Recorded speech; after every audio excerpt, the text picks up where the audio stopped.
اور حسن بھی وہی ہے. یعنی اگر خدا کو حسن مان لیا جائے تو اس کے چاہنے والے اور گرویدہ عاشقوں کی کمی نہیں. اس شعر کے اگلے مصرے میں مطلب مزید واضح ہو گیا ہے کہ اے خدا، تیرے محبوب کی امت بھی وہی ہے اور تو بھی وہی ہے.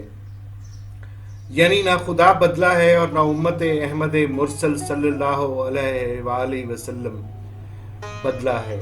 تو پھر کیا ہوا؟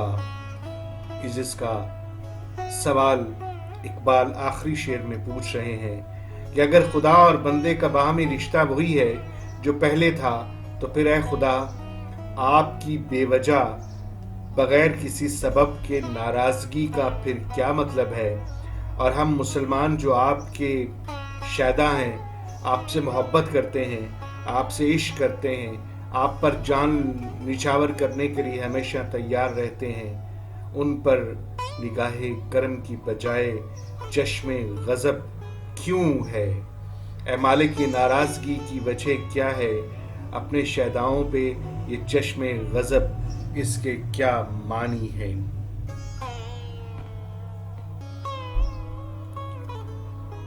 اگلا بند کچھ یوں ہے کہ تجھ کو چھوڑا کہ رسول عربی کو چھوڑا، بت گری پیشہ کیا بت شکنی کو چھوڑا، عشق و عشق کی آشفتہ سری کو چھوڑا، رسم سلیمان و اویس کرنی کو چھوڑا، آگ تکبیر کی سینوں میں دبی رکھتے ہیں، زندگی مثل بلال حبشی رکھتے ہیں.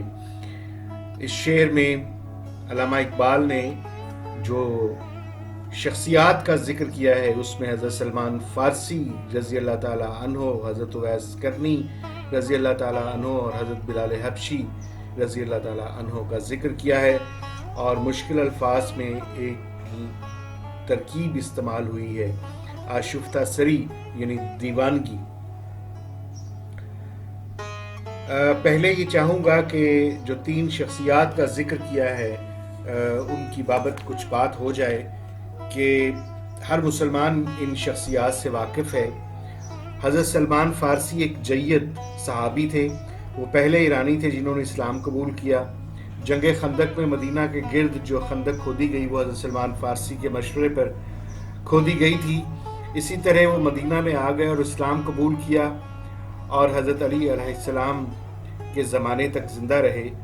حضرت صلی اللہ علیہ وآلہ وسلم نے انہیں اپنے اہل بیت میں شامل کر لیا تھا. حضرت اویس کرنی کرن کے رہنے والے تھے. وہ یمن کا ایک قصبہ ہے کرن، وہاں کے. ان کا زمانہ حضور صلی اللہ علیہ وآلہ وسلم کا زمانہ ہے، اور لیکن وہ حضور صلی اللہ علیہ وآلہ وسلم کی خدمت میں پیش نہ ہو سکے اور عاشق رسول تھے. بعض تذکروں میں لکھا ہے کہ وہ صفین کی لڑائی میں لڑتے ہوئے شہید ہوئے، اور اس لڑائی میں وہ حضرت علی کرم اللہ وجہہ کی فوج میں شامل تھے. حضرت بلال کے والدین ابن سینا کے رہنے والے تھے، اور اس زمانے میں ایبسینیا اور اس زمانے میں اسے ایتھوپیا بھی کہا جاتا تھا اور حبشہ کہا جاتا تھا. آج کل ایتھوپیا کہا جاتا ہے اور اس زمانے میں حبشہ کہا جاتا تھا. تو انہوں نے حضرت بلال حبشی جب مکہ میں آئے تو غلام بن کے، تو حضرت بلال جب مکہ میں آئے تو مکہ میں کافر سردار امیہ بن خلف نے انہیں خرید دیا، اور جب حضرت بلال رضی اللہ تعالی عنہ نے اسلام قبول کیا تو ان کا آقا ان پر بہت زیادہ ظلم کیا کرتا تھا، انہیں بدنی سزائیں دیا کرتا تھا، اور حضرت ابو بکر صدیق رضی اللہ تعالی عنہ نے کہا جاتا ہے کہ انہیں رہائی دلوائی. بعض روایات کے مطابق ان کی رہائی کا معاوضہ خود نبی اکرم صلی اللہ علیہ وآلہ وسلم نے ادا کیا تھا. اس کے بعد حضرت بلال رضی اللہ تعالیٰ عنہ نبی اکرم صلی اللہ علیہ وآلہ وسلم کے ساتھ ساتھ رہنے لگے. تمام غزوات میں شرکت کی اور حضور صلی اللہ علیہ وآلہ وسلم کے کہنے پر اسلام کے پہلے مؤذن بنے. حضور نے ان کو بیت المال کا انچارج بھی مقرر کیا. اس بند میں اقبال یہ فرماتے ہیں کہ یا رب العزت، کیا ہم نے تجھے چھوڑ دیا یا رسول عربی صلی اللہ علیہ وآلہ وسلم کو چھوڑ دیا؟ کیا ہم نے بت پرستی شروع کر دی اور بت شکنی کو چھوڑ دیا؟ کیا ہم نے تیرے عشق کو چھوڑ دیا اور اس میں جو دیوانگی تھی اسے چھوڑ دیا؟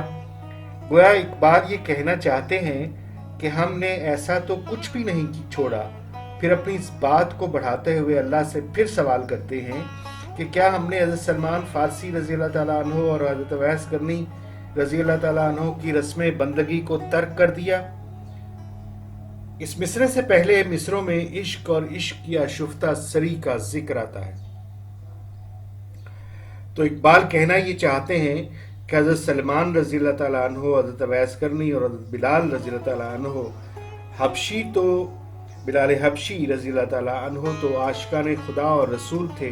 ان کا شیوا آشفتہ سری اور دیوانگی تھا جو عمر بھر ان کے ساتھ رہا، اور علامہ اقبال نے پھر جو ایک آخری شعر میں آگ کی تکبیر کی سینوں میں دبی رکھتے ہیں کا ٹکڑا جو لگایا ہے وہ بذات خود بہت توجہ طلب ہے۔ پہلا نقطہ یہ ہے کہ حضرت بلال رضی اللہ تعالیٰ عنہ کو خود رسول خدا نے صلی اللہ علیہ وآلہ وسلم نے مؤذن مقرر فرمایا تھا، اور اذان کا پہلا ٹکڑا اللہ اکبر ہے۔ اس لیے اقبال کہتے ہیں کہ حضرت بلال رضی اللہ تعالیٰ عنہ کے سینے میں تکبیر اللہ اکبر کی ایک آتش مسلسل فیروزاں رہا کرتی تھی۔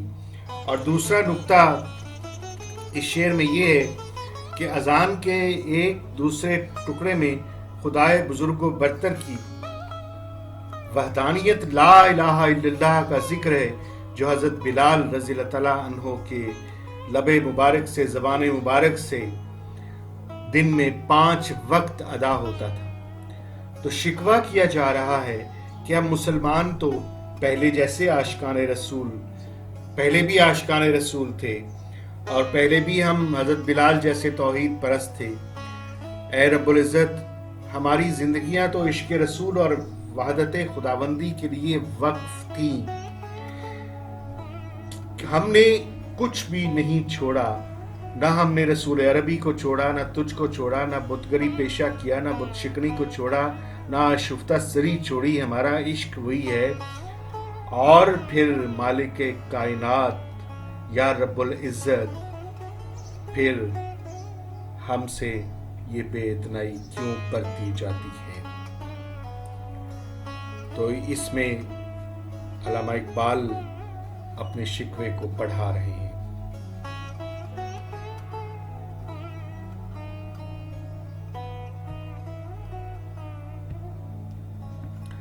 اگلا شعر دیکھتے ہیں کہ عشق کی خیر وہ پہلی سی ادا بھی نہ سہی، جادہ پیمائی تسلیم و رضا بھی نہ سہی، مضطرب دل صفت قبلہ نما بھی نہ سہی، اور پابندی آئین وفا بھی نہ سہی، کبھی ہم سے کبھی غیروں سے شناسائی ہے، بات کہنے کی نہیں تو بھی تو ہر جائی ہے۔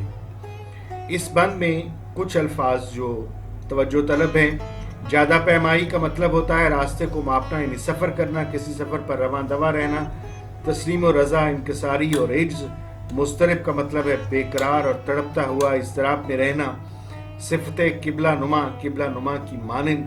قبلہ نما ایک چھوٹے سے پرچم کی شکل کا ایک آلہ ہوتا تھا، ایک چھڑی پر یا بانس کے ایک ٹکڑے پر ایک کپڑا لہرا دیا جاتا تھا۔ جب ہوا چلتی تھی تو وہ کپڑے سے ہوا کی رخ کا سمت کا اندازہ ہوتا تھا، جسے قبلہ نما کہا جاتا ہے، اور یہاں سے مسلمان مغرب کی طرف کا رخ یعنی قبلے کا رخ جان لیتے تھے۔ تو یہیں سے اصطلاح قبلہ نما کی رائج ہوئی۔ تو اقبال خدا کے سامنے اپنے شکوے کو بڑھاتے ہوئے شکوہ کناں ہیں، کہہ رہے ہیں کہ اگر ہم مسلمانوں پر یہ الزام لگایا جاتا ہے کہ ہم عہد گزشتہ والے وہ مسلمان نہیں رہے، وہ جو کبھی تھے، تو چلو مان لیتے ہیں کہ ایسا ہی ہوگا، اور یہ بھی مان لیتے ہیں کہ تیری ذات سے پہلے جس شدت سے ہم کو عشق تھا وہ شدت شاید اب نہ رہی ہوگی، اور ہم جو اپنے دور ماضی میں ہماری وہ جانثاریاں بھی شاید اب دیکھنے میں نہ آتی ہوں گی، اور ہم تیری تسلیم و رضا کی جادہ پیمائی کا پہلے جیسا حق بھی ادا نہیں کرتے ہوں گے۔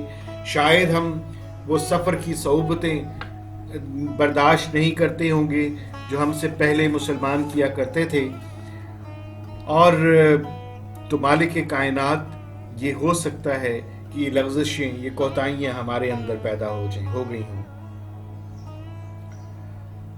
اور جس طرح بانس کے سرے پر لگا ہوا قبلہ نمائی کا وہ آلہ جو ہر وقت پھڑپھڑاتا ہے اور ادھر ادھر دائیں بائیں حرکت کرتا رہتا ہے، اضطراب میں رہتا ہے، شاید ہماری اس طرح کی بےتابی، بے قراری اور اضطراب، بے چینی میں کمی آ گئی ہوگی، اور وہ پہلے جیسا جوش اور جذبہ بھی نہ رہا ہوگا، اور ہم مسلمانوں نے تم سے جو عہد وفا باندھا تھا اس کی پابندی میں بھی فرق آ گیا ہوگا۔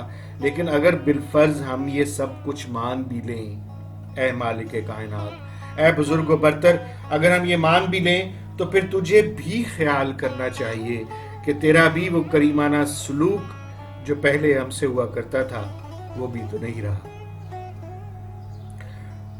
تو کبھی ہمارے ساتھ گہری شناسائی اور پکا تعلق رکھا کرتا تھا اے مالک، لیکن اب تو غیروں پر کرم نوازی کرنے لگا ہے۔ کبھی ہمارا بنتا ہے اور کبھی غیروں کا بن جاتا ہے۔ اگر ایسا ہی ہے تو ہم مسلمانوں کو یہ کہنے کی اجازت بھی دے کہ اگر ہم میں وہ پہلے سی ہوئے تسلیم و رضا نہیں رہی تو تم نے بھی تو ہم سے آنکھیں پھیر لی ہیں مالک، اور اپنی کریمی کا سایہ ہم سے اٹھا لیا ہے۔ یہ شعر خاصا توجہ طلب ہے اور قابل اعتراض بھی تھا، اور اس کے اوپر علماء کرام نے اپنے وقت میں بہت زیادہ اعتراض کیا۔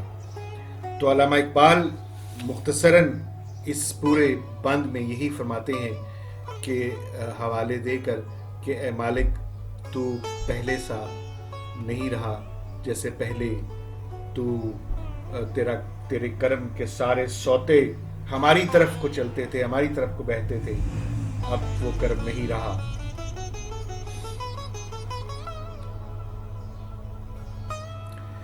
اگلا بند دیکھتے ہیں کہ سر فاراں پہ کیا دین کو کامل تو نے، ایک اشارے میں ہزاروں کے لیے دل تو نے، آتش اندوز کیا عشق کا حاصل تو نے، پھونک دی گرمی رخسار سے محفل تو نے، آج کیوں سینے ہمارے شرر آباد نہیں، ہم وہی سوختہ سامان ہیں تجھے یاد نہیں۔ اور اس میں چند مشکل الفاظ، فاران عرب، سعودی عرب کا ایک حصہ، مکہ کے قرب و جوار کا، اور کام کا مطلب ہے مکمل ہونا، دل لینا، گرویدہ بنا لینا، آتش اندوز کرنا، آگ بھڑکانا، حاصل پیداوار، پھونک دینا، جلا کر راکھ کر دینا، مٹا دینا، گرمی رخسار، رخساروں یعنی گالوں کی گرمی، سرخ رخساروں کی تپش، حسن کی افراد، شرر آباد وہ مقام جہاں شرارے ہوتے ہیں، شولوں اور شراروں کا مسکن، سوختہ سامان دل جلے، عشق کی آگ میں جل کر خاکستر ہونے والے۔ سورہ المائدہ قرآن حکیم کی 5ویں سورت ہے۔ اس سورت کی 3ری آیت کے آخری حصے کا اردو ترجمہ یہ ہے کہ خدا اپنے بندوں سے مخاطب ہے، آج میں نے تمہارے دین کو تمہارے لیے مکمل کر دیا ہے اور اپنی نعمت تم پر تمام کر دی ہے، اور تمہارے لیے اسلام کو تمہارے دین کی حیثیت سے قبول کر لیا ہے۔ تو علامہ اقبال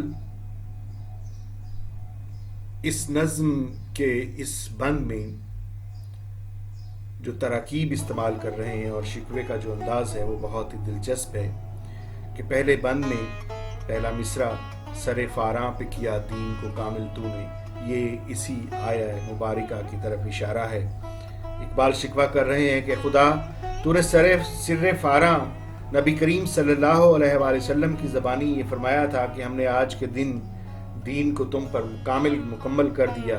اس بند کے 3 مصرے بھی اسی تکمیل دین کی وضاحت معلوم ہوتے ہیں۔ پہلے مصرے میں فاراں کا لفظ شاعر کی جغرافیہ مطالعے کی وسعت کا غماز ہے، اور مختلف جغرافیائی تصانیف میں لفظ فاراں کا کی جو تشریحات کی گئی ہیں ان کی روح سے مکہ مکرمہ کے ارد گرد کے پہاڑوں کا سلسلہ کوہ فاران کہا جاتا ہے۔ فاران نام کا ایک گاؤں بھی مکہ کے شمال میں کچھ فاصلے پر واقع ہے، اور جس طرح کوہ سینا اور وادی سینا کا تقدس حضرت موسیٰ علیہ السلام کی ذات سے وابستہ ہے، اسی طرح کوہ فاراں اور وادی فاراں کا تقدس بھی نبی اکرم صلی اللہ علیہ وآلہ وسلم کی ذات مبارکہ سے منسوب ہے، وابستہ ہے۔ تذکرہ فاراں توریت میں بھی ملتا ہے، جہاں نبی اکرم صلی اللہ علیہ وآلہ وسلم کے حوالے سے پیشگوئی کی جاتی ہے کہ فاراں کی پہاڑیوں میں ایک نور چمکے گا، یعنی نبی اکرم صلی اللہ علیہ وآلہ وسلم کی ذات کی طرف اشارہ کیا جاتا ہے۔ تو یہ تمہید باندھنے کے بعد خدا سے سوال کرتے ہیں، مالک کائنات سے، خدائے لم یزل سے سوال کرتے ہیں کہ آج کیوں سینے ہمارے شرر آباد نہیں، یعنی جو شرارے تیرے عشق کی آگ نے ہمارے دلوں میں بھڑکا دیے تھے ان کا کوئی سراغ آج کیوں نہیں ملتا۔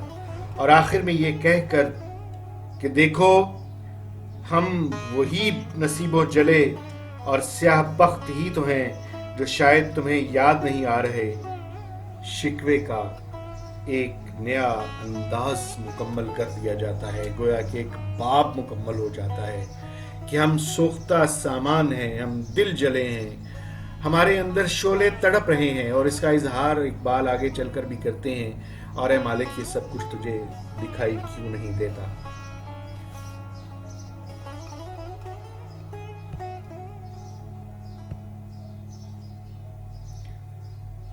اور اگلا بند دیکھتے ہیں کہ وادی نجد میں وہ شور سلاسل نہ رہا، کیس دیوانہ نظارہ محمل نہ رہا، حوصلے وہ نہ رہے، ہم نہ رہے، دل نہ رہا، گھر یہ اجڑا ہے تو رونق محفل نہ رہا، اے خوشاں روز کہ آئی و بسد ناز آئی، بے حجابانہ سوئے محفل ماباز آئی۔ وادی نجد پہلے بات ہو چکی ہے، نجد کی ایک وادی اور شور سلاسل زنجیروں کا شور مشہور ہے کہ کیس پاؤں میں بیڑیاں پہنے دشت نوردی پر مجبور کر دیا گیا تھا، اور محمل وہ کجاوے اور پالکیاں جو صحراؤں میں اونٹوں پر سفر کرنے والی خواتین کے لیے بنائی جاتی ہیں اور استعمال کی جاتی ہیں۔ یہاں مراد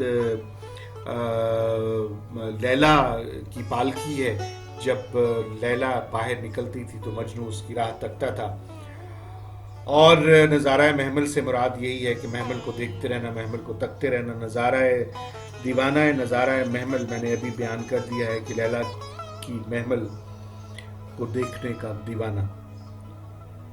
تو فرماتے ہیں کہ اب نجد و حجاز کی وادیوں صحراؤں میں محبتوں کی زنجیروں کا شور باقی نہیں رہا، مجنوں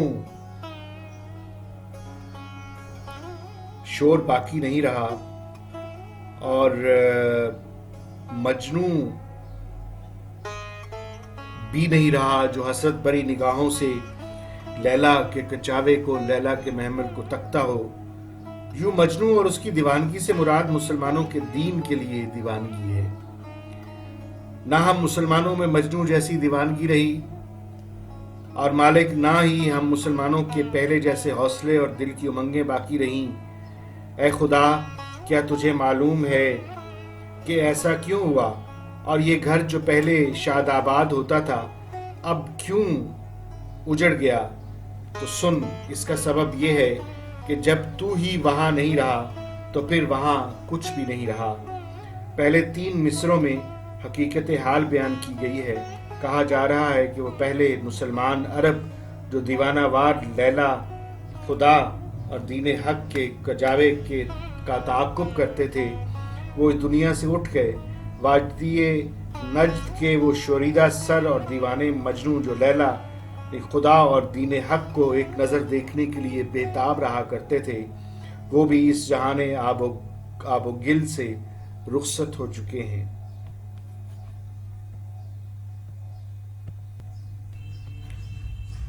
پھر فرماتے ہیں کہ ان کے پاؤں میں لیلا یعنی خدا کا نظارہ کرنے سے روکنے کے لیے جو زنجیریں پہنائی جاتی تھیں، لیلا یعنی خدا کا نام لینے کی سزائیں دی جاتی تھیں، وہ باعزم حوصلہ مند مسلمان بھی کہیں نظر نہیں آ رہے۔ وہ مسلمان جو اپنے وقت میں سخت ترین تکلیفیں برداشت کرتے تھے اور جفائیں برداشت کرتے تھے زمانے کی، یا رب العزت یہ سچ ہے کہ وہ مسلمان ہمیں نظر نہیں آ رہے۔ اور اس بند کے آخری شعر میں جو کہ فارسی کا شعر ہے، اس میں وہ یہ فرما رہے ہیں کہ اے خدا وہ دن کیسا خوش قسمت ہوگا کہ جب تم اپنے بھولے ہوئے اس شاخ کو دیکھنے آؤ گے اور سب حجاب توڑ کر ہماری محفل کو زینت بخشو گے۔ یہ پچھلے شعر کے ساتھ جڑا ہوا لگتا ہے کہ جس میں یہ کہا گیا ہے کہ مالک کائنات اگر ہم ایسے ہیں، ہم ایسے نہیں رہے جیسے ہم تھے، تو پھر تو بھی تو ویسا نہیں رہا، کیونکہ تو رونق کے محفل نہیں رہا، تو ہمارے گھر کی زینت نہیں بنا۔ تو اس میں اس شعر میں مالک سے استدعا کی جا رہی ہے کہ وہ سارے حجاب توڑ کر ہمارے گھر آئے اور ہمیں اپنی شان کریمی سے نوازے، اپنے کرم سے ہمیں نوازے، اپنے رحم سے ہمیں نوازے۔ اور اس بند کے آخری شعر میں جو کہ فارسی کا شعر ہے، اس میں وہ یہ فرما رہے ہیں کہ اے خدا وہ دن کیسا خوش قسمت ہوگا کہ جب تم اپنے بھولے ہوئے اس شاخ کو دیکھنے آؤ گے اور سب حجاب توڑ کر ہماری محفل کو زینت بخشو گے۔ یہ پچھلے شعر کے ساتھ جڑا ہوا لگتا ہے کہ جس میں یہ کہا گیا ہے کہ مالک کائنات اگر ہم ایسے ہیں، ہم ایسے نہیں رہے جیسے ہم تھے، تو پھر تو بھی تو ویسا نہیں رہا، کیونکہ تو رونق کے محفل نہیں رہا۔ تو اس میں اس شعر میں مالک سے استدعا کی جا رہی ہے کہ وہ سارے حجاب توڑ کر ہمارے گھر آئے اور ہمیں اپنی شان کریمی سے نوازے، اپنے کرم سے ہمیں نوازے، اپنے رحم سے ہمیں نوازے۔